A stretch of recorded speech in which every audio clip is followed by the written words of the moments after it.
Salut à tous, donc c'est parti pour une nouvelle vidéo et on la démarre avec Quinton et Eria, car encore une fois Sean Ray a lâché quelques pics. En gros, pour ceux qui ont raté l'information, Sean Ray estime que Quinton ne devrait pas participer à Monsieur Olympia cette saison malgré sa qualification, car Quinton ferait mieux de prendre une année supplémentaire pour progresser, gagner davantage de masse musculaire et revenir plus compétitif en 2027.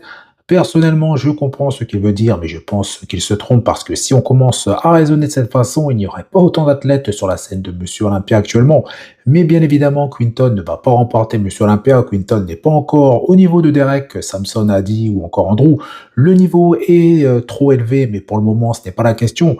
La vraie question, est-ce qu'un athlète, donc la vraie question, c'est est-ce qu'un athlète qui a obtenu sa qualification mérite sa place sur la scène de Monsieur Olympia? Donc pour moi, la réponse est oui, sans hésitation, car Quinton et même d'autres athlètes ont travaillé dur, donc Quinton est allé chercher cette qualification en remportant un pro show et surtout, il ne faut pas oublier quelque chose, une carrière donc chez les pros ne dure pas éternellement, on parle souvent du futur, il sera donc meilleur l'année prochaine, il sera plus gros dans 2 ans, etc. Sauf qu'en bodybuilding, personne ne sait ce qui peut arriver, donc blessures, problèmes de santé, mauvaise préparation, etc. Il suffit parfois de quelques mois pour que toute une carrière change de direction et c'est exactement ce qu'a répondu Quinton. So Sean Ray, first of all, I'm a fan of Sean Ray.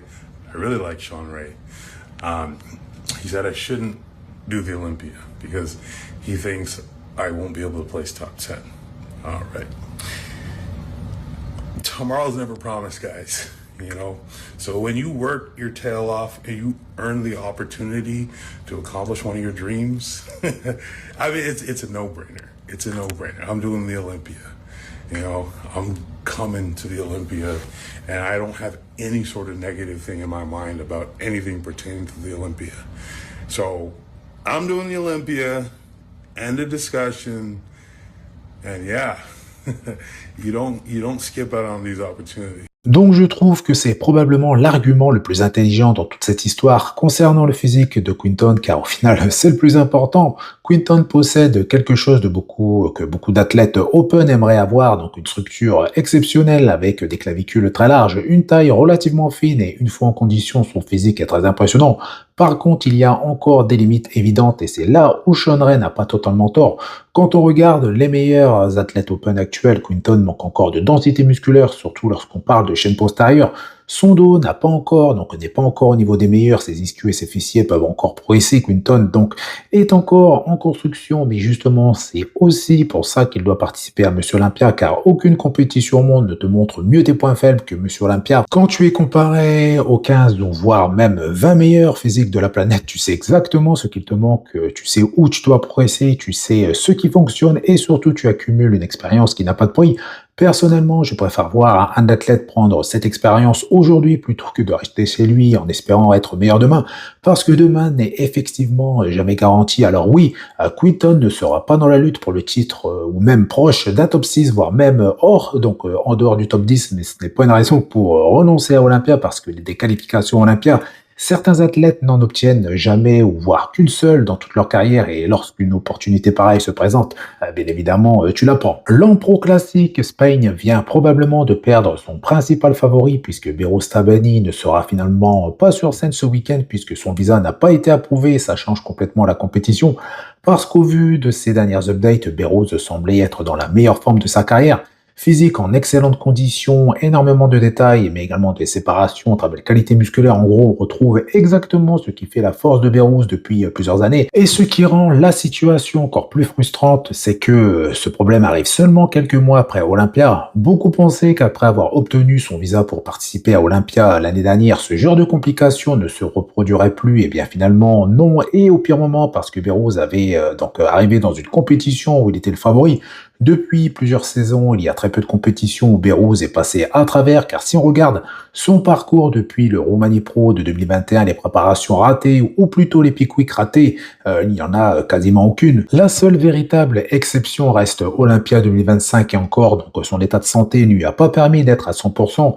Maintenant, la conséquence est simple, l'Ampro Classic est totalement relancé parce qu'en l'absence de Beros, les regards vont automatiquement se tourner vers William Bonac et Sacerati et sauf énorme surprise, la victoire devrait logiquement se jouer entre ces deux athlètes, ce qui nous donnerait finalement la revanche du France Pro. Concernant Berrouz, son équipe travaille actuellement pour lui permettre de participer à l'Italie Pro le week-end prochain, mais encore une fois, ce n'est pas garanti car nous ne savons pas si toutes les démarches seront finalisées à temps, en sachant que nous sommes à environ 14 semaines de Monsieur Olympia, et plus les compétitions passent, plus la pression augmente pour les athlètes qui ne sont toujours pas qualifiés. Donc cette situation concerne également Jordan Hutchinson, car logiquement Jordan et Berrouz auraient dû s'affronter dans les prochaines semaines. Jordan a déjà confirmé sa participation au Portugal Pro et semblait particulièrement motivé à l'idée de se mesurer à Berrouz, car Jordan est également en pleine forme. Son physique n'a plus grand chose à voir avec celui présenté à Monsieur Olympia la saison dernière. Ses cuisses sont meilleures, son abdomen est mieux géré, l'équilibre général du physique a progressé, surtout le niveau de condition est déjà en avance. Jordan affiche probablement le physique le plus complet de sa carrière, mais malgré cette progression, Berrouz reste pour moi meilleur grâce à un haut du corps plus impressionnant, plus rond et plus esthétique. Pour moi, que ce soit à l'Italie Pro ou au Portugal Pro, Berrouz finira par décrocher sa qualification pour Olympia, et ensuite on espère et on croise les doigts pour lui qu'il pourra participer à Monsieur Olympia. On enchaîne avec Sergey Danilov et Damien Kufel qui se sont récemment entraînés ensemble, tout comme Beros Tabani et Ali Edouard, et c'est le genre de contenu que personnellement j'aime regarder parce qu'on parle de deux énormes gabarits de la nouvelle génération, deux athlètes qui dépassent largement les 140 kg et surtout deux hommes qui devraient effectuer leur début à Olympia cette année, tout comme Leandro Perez et Quinton Herrera, et parmi ces quatre athlètes, il sera très intéressant de voir lequel réalisera le meilleur classement sur la scène de Monsieur Olympia parce que chacun possède des qualités différentes. Sergey continue de progresser et si on compare son physique à celui de la saison dernière, il paraît encore plus impressionnant. On rappelle d'ailleurs qu'il a déjà battu Quinton au France Pro et pour l'instant beaucoup parlent de Quinton après sa victoire au Toronto Pro et on peut comprendre, mais attention également à Leandro Perez parce qu'il affiche un physique assez complet et en très bonne condition, donc nous verrons lequel parmi ces quatre athlètes réalisera la meilleure performance. On continue cette vidéo avec Joseph Palacio qui a répondu à Nick Walker avant leur possible affrontement dans quelques semaines et sa réponse a été plutôt respectueuse. Joe expliquait qu'il suivait Nick depuis plusieurs années, ce qui n'a rien de surprenant car ce sont des physiques assez similaires. Athlètes très petits avec des physiques très volumineux, très épais. Les dernières updates du duo sont assez impressionnantes car j'ai récemment parlé de lui et son physique a changé assez rapidement. Il affiche déjà des fessiers striés à 127 kg. La saison dernière, il faisait déjà partie des plus gros gabarits du Texas Pro et beaucoup veulent voir ce qu'il est capable de montrer cette saison. Évidemment, Nick Walker reste le favori logique, surtout si on parle du Tampa Pro, mais pour Joe, l'objectif n'est pas forcément de battre Nick Walker sur toutes les poses. S'il parvient à rivaliser sur certaines comparaisons, notamment les poses de profil ou de dos, ce sera déjà une très belle performance en sachant que la saison dernière, Joe a impressionné sur les poses de dos. Après, il ne faut pas oublier qu'il y a également plusieurs athlètes qui cherchent encore leur qualification à Olympia, mais Nick Walker est bien évidemment le grand favori. Everyone that follows me knows me and Nick are going to be the headliner guys going into Tampa. Super excited to stand next to him on stage. I'm very confident in what I'm going to bring to the table, and I'm excited to display that for you guys who have been asking for this for a long time. Shit, I've been asking for it. I've been wanting to stand next to Nick for years now. I've always looked up to him. I've always looked up to his work ethic and who he is as a bodybuilder. So it'll be really cool to share that stage with him. Justement, on continue avec Nick Walker qui a répondu à sa manière par rapport à toutes les comparaisons qui circulent actuellement et même s'il n'a jamais cité son nom directement, difficile de ne pas comprendre à qui il faisait référence. Donc pour ceux qui n'ont pas suivi, je parle de Joseph Palacio qui est le principal athlète capable de venir embêter entre guillemets Nick Walker et visiblement il ne partage pas vraiment l'enthousiasme de certains. Nick n'est pas n'importe qui, c'est un top athlète et je n'ai pas besoin de rappeler son palmarès. Mais je peux quand même dire qu'il a battu pratiquement tous les athlètes du premier appel actuel à un moment ou à un autre de sa carrière, hormis Derek. Et encore, parce que si vous demandez l'avis à Nick, il vous dira probablement qu'il a remporté le Pittsburgh Pro la saison dernière. Donc forcément, lorsqu'il voit certaines personnes placer Joseph Palacio sur le même plan que lui, il trouve ça un petit peu déplacé. Nick veut montrer qu'il existe un véritable écart entre lui et le reste du plateau et il va devoir le prouver parce que le Tampa Pro est loin d'être une simple formalité. Tout le monde parle déjà de Monsieur Olympia, tout le monde parle déjà d'un éventuel top 6, mais avant ça, Nick doit d'abord remporter le Tampa Pro et il le sait qu'il sera observé dans les moindres détails. Surtout après les remarques faites cette saison concernant sa taille et sa section abdominale.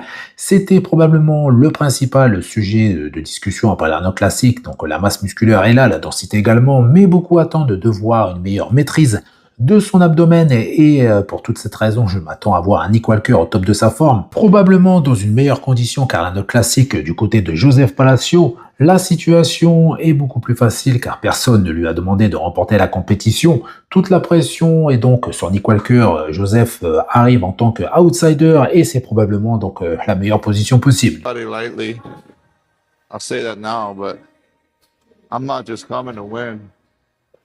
I'm coming to annihilate.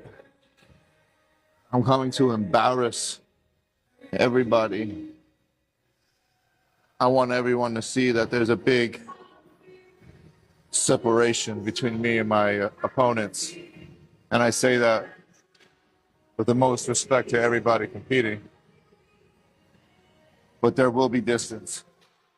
And a long distance. Info concernant Blessing à vos débuts et une décision a été prise. La saison de 2026 est terminée. Place maintenant la récupération avant de repartir sur une nouvelle intersaison complète. L'objectif reste le même, revenir la saison prochaine avec un physique capable de décrocher une qualification Olympia, mais avoir confiance en ses capacités est une chose. Mais si des personnes vous répètent que vous pouvez devenir plutôt un top 6 à Olympia, alors que c'est juste impossible, surtout lorsqu'on regarde les résultats obtenus cette saison, après dire que Blessing n'a pas progressé serait faux, ses cuisses sont meilleures, sa condition également, Blessing a sûrement affiché le meilleur physique de sa carrière cette saison, mais le problème c'est que le reste de la catégorie progresse aussi et reste meilleur que lui, sans oublier les nouveaux pros avec davantage de masse musculaire et des physiques plus complets. Pour moi, je pense que Blessing a très certainement atteint son plein potentiel cette saison et sans être aux côtés des top athlètes de la catégorie, il n'est pas parvenu à remporter un pro show. Depuis Olympia 2022, Blessing a déjà tenté de longs off-saisons qui se sont traduits par des petites évolutions mais n'ont jamais été suffisamment importants pour lui permettre de se qualifier pour Olympia et vu le niveau actuel, revenir avec une légère évolution ne suffira bien évidemment pas. Une info qui concerne cette fois Sergei Danilov qui a finalement obtenu son visa et qu'on voit les problèmes rencontrés par certains athlètes cette année, ces dernières années, c'est une très bonne nouvelle. Depuis plusieurs mois, Sergei fait énormément parler de lui grâce à des updates très impressionnantes, principalement hors saison car il est monté jusqu'à environ 154 kg avec une condition rarement vue chez les athlètes, chez des athlètes aussi lourds. Déjà à plus de 130 kg, très peu d'athlètes pros ont réussi à afficher autant de détails et de séparation et c'est précisément ce qui rend son physique aussi impressionnant car on ne parle plus uniquement d'un athlète hors du commun, même chez les athlètes pros, on parle d'un athlète qui reste visuellement très propre. Concernant son potentiel classement à Monsieur Olympia, tout va dépendre de ses quadriceps parce que le haut du corps est déjà au niveau, il peut clairement rivaliser avec beaucoup de gros noms de la catégorie open, mais le vrai point d'interrogation reste le bas de son physique. Si Sergei est parvenu à ajouter davantage de volume à ses quadriceps durant cette intersaison, son physique pourrait devenir un danger pour certains athlètes car un meilleur bas du corps voudrait dire un meilleur X-frame, et lorsqu'un athlète possède autant de masse musculaire et quelques kilos avec quelques kilos supplémentaires bien placés au bon endroit, eh bien ça peut complètement transformer l'équilibre général d'un physique. Donc voilà, c'est tout pour cette petite vidéo, donc j'espère qu'elle vous aura plu. Si c'est le cas, n'hésitez pas à faire péter les pouces bleus, n'hésitez pas non plus à booster la vidéo et surtout pensez à vous abonner si ce n'est toujours pas fait. Je vous dis à bientôt. Salut!